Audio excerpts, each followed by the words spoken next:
የአገዛዙ ስትራቴጂ አማራን እርስ በርሱ ማባላት ነው። ስርዓት ብልጽግና ከደምሰሰ ህዝብ አማራ ይድቅስን ክብል አይተ ገዱ አንዳርጋቸው ፈኪሩ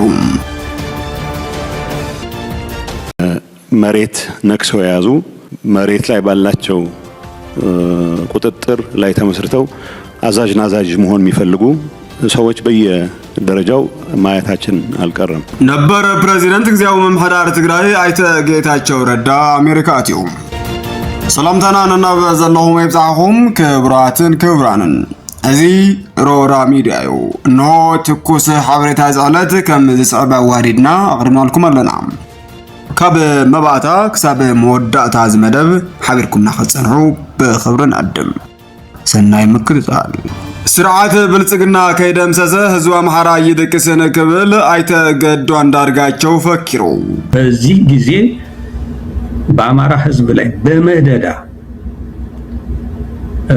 ለማጥፋት እንቅስቃሴ ካደረገ ኃይል የብልጽግና አገዛዝ ጎን የሚሰለፍ አማራ መኖር አልነበረበት። ይሄ መሰራት ያለበት ስራ ባለመሰራቱ ምክንያት አሁንም ካገዛዙ ጎን ተሰልፎ በራሳቸው ህዝብ ላይ ጥቃት የሚሰነዝሩ ሰዎች ነበር። ሚኒስትር ጉዳያት ወፃኢ ኢትዮጵያ አይተ ገዱ አንዳርጋቸው ምስ ግልጋሎት ሚዲያ ኢትዮጵያ ኢኤምኤስ ምስ ተባለ ትካላብ ዝገብረው ቃለ መሕተት ብዛዕባ ሕመቃት ምምሕዳር አብይ አሕመድ ብሰፊሑ አዕሊሉ አቲ ነበር ሚኒስትር ጉዳያት ወፃኢ ኢትዮጵያ ፈለማ ፕሬዝዳንት ክልል አማራ ድሕሪ ድማ አማኻሪ ድህነት ኢትዮጵያ በመዃን ንስርዓት ኢህወዴግ ኮነ ስርዓት ብልጽግና ብተአማንነት ዘገልገለን ትኸውን ሎሚ ካብ ፖለቲካ ኢትዮጵያ ምስተገለለ አብ ሃገር አሜሪካ ኮይኑ አንጻር እቲ ንኢትዮጵያ ይመርሕ ዘሎ አብይ አሕመድ በተደጋጋሚ ድምፁ የስምዕ ከም ዘሎ ይግለጽ። ትማሊ ግልጋሎት ሚዲያ ኢትዮጵያ ኢኤምኤስ ምስ ተባለ ትካል አብ ዝገበረው ቃለ መሕተት ስትራቴጂ አብይ አሕመድ አማራ ነንባዕሉ ክባልዕ ምግባሪው ዝበለ ኮይኑ ፋኖን ምልሻ አማራን እናጋጨው ዕድመ ስልጣኑ ከናውሕ ዝደሊ ነፍሰ ገዳዩ ክብል ከሲሱ የአገዛዙ ስትራቴጂ አማራን እርስ በርሱ ማባላት ነው። አገዛዙ ይሄ ድል ነው። እርስ በርሱ አንድ በኩል ፋኖ በሌላ በኩል ሚሊሻ አባትና ልጅ ነው እያጋጠመ እያጋደለ ለመኖር ፍላጎት ይዞ የተንቀሳቀሰው ስልቱ እንደዛ ነው። አቲ ነበር ሚኒስትር አቦግዑ አቲ አብ ተሕቲ መዋቅር ብልጽግና አማራ ዘሎ መምሕዳር ምስ ባህጊ አብይ አሕመድ ዘይኸይድ ዝተዋቀረሉ መንፈስን ዝተበገሰሉ እሴትን ንዕኡ ዘይፈቅድ ስለዝኾነ ልብ ገይሩ ካብ ባርነት ክወጸሎ ክብል መኺሩ ብልጽግና ጎን የሚሰለፍ ከሆነ ተገዶ ነው የሚሆነው። መግቢያቶ መህጃቶ ነው ከብልጽግና አገልጋይ ሊሆን የሚችለው። ስለዚህ ቶሎ ብሎ ይህንን ኃይል ከብልጽግና መንጠቅ ተገቢነት አለው።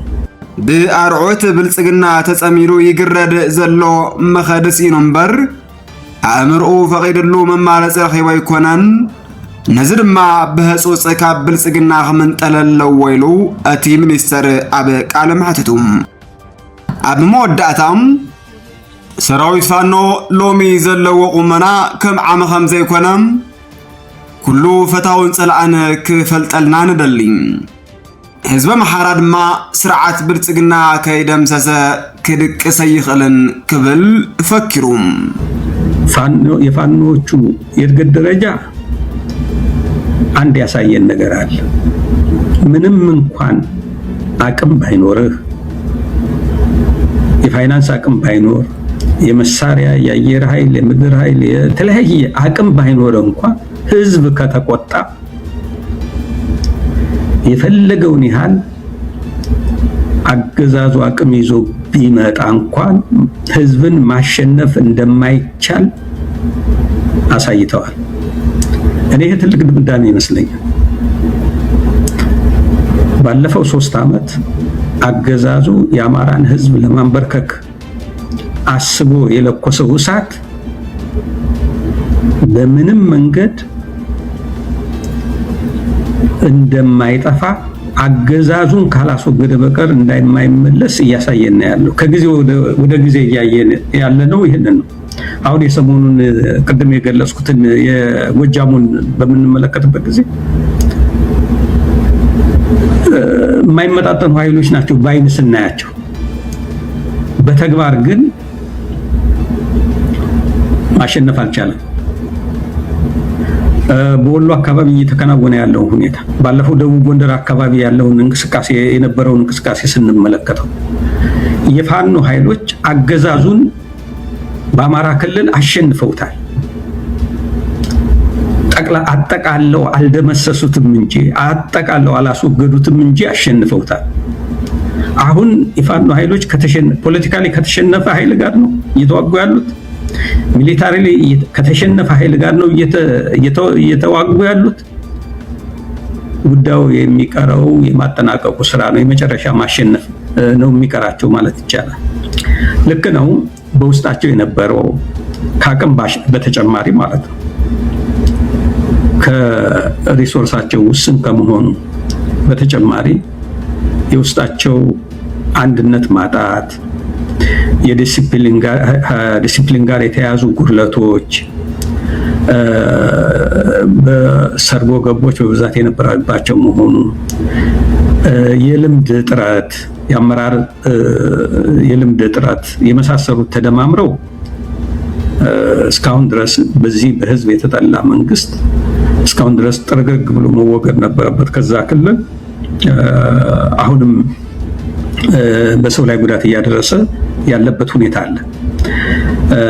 ያም ሆኖ ግን አሁን አምና ከነበሩበት ላይ አይደሉም ያሉት። ዘንድሮ በተሻለ ሁኔታ ከዓመት ዓመት የተሻለ ሁኔታ እየያዙ የመጡበት ሁኔታ አለ። እስከዛሬ እንዳያጠፋቸው ራሳቸውንም ከጥፋት የመከላከልም ጭምር ሐሳብ አቅጣጫ ይዘው ነበር። የሰርቫይቫልም ጉዳይ ነበር እስካሁን ድረስ እንዳይጠፉ ህልውናቸውንም ማስጠበቅ ጭምር ነበር። ህልውናቸውን ጠብቀው ህዝብን ለመከላከል ጥረት ሲያደርጉ ቆይተው ነው። አሁን ግን ከዛም አልፈው አገዛዙ የመጨረሻ የሞት ሽረት ትግል የሚያደርግበት ደረጃ ላይ አድርሰውታል። አሁን የመጥፋት ወይም ደግሞ ህልውናው ፈተና ውስጥ የወደቀው በፋኖ በኩል ያለው ኃይል ሳይሆን በአገዛዙ በኩል ያለው ኃይል እየሆነ የመጣበት ሁኔታ ነው እየተመለከትን ያለ ነው። ነበር ፕሬዝዳንት ጊዜያዊ ምምሕዳር ትግራይ አይተ ጌታቸው ረዳ አሜሪካ አጥዩ ቅመም ፖለቲካ ኢትዮጵያ ንፉዕ አንባብን አንደበተ ርቱዕ መዳርን እናተባለ ዝውደስ ነበር ፕሬዝዳንት ጊዜያዊ ምምሕዳር ትግራይን አበ ጉዳያት ምብራቅ አፍሪካ አማኻሪ ቀዳማይ ሚኒስትርን አይተ ጌታቸው ረዳም ጥዕንኡ ብዙሕ ከም ዘይኮነ ብዙሓት ሰብ ቀረባና ውግዕሉ ቀኒኦም ኣብዚ ሰሙን ድማ ካብ ሚድያታት ክውል ምባሉ ሲዕቡ ጉዳይ ጥዕንኡ ዘጨነቆም ብዙሓት ኣጠያይቅና ረኺብናዮ ከም ዝበልዎ ኣብ ሃገረ ኣሜሪካ ንሕክምና ገይሹ ከም ዘሎ ተፈሊጡ ገለ ደገፍቲ ፖለቲካ አይተ ጌታቸው ድማ ንመንግስታዊ ስራሕን ዑደትን ከም ዝኸደን ንእግረ መንገዱ ድማ ሕክምና ክገብር ከም ዝኾነን እናገለጹ እዮም። ከም ገለጻ ደገፍቲ አይተ ጌታቸው ረዳም ጌታቸው ኣብ ዑደቱ ምስል ዓለወ ሰበስልጣን ኣሜሪካ ተራኺቡ ብዛዕባ ጉዳያት ትግራይን ፖለቲካ ቀርኒ ኣፍሪካን ከም ዝዘተየ ተገሊጹ። አይተ ጌታቸው ቀጻል ሰሙን ናብ ሃገሩ ከም ዝምለሱውን ሓቢሮም። ክቡራትን ክቡራንን ንሎሚ ኣዳሊናልኩም ዝነበርና ትሕዝቶ እቲ ክትከታተልዎ ጽናሕኩም ይመስል ነይሩ። ንምክትታልኩም ካብ ልብና መስግን። ብቐጻልነት መደባትና ቀልጢፎም ክበጽሕኩም አደሽቲ ዝኾንኩም ሳብስክራይብ ነባራት አባላት ድማ ሸር ላይክ በመግባር ምሳና ጽሑም ኣብ ቀጻሊ ብኻልእ ምድላው ክሳብ ንራኸብ ሰላም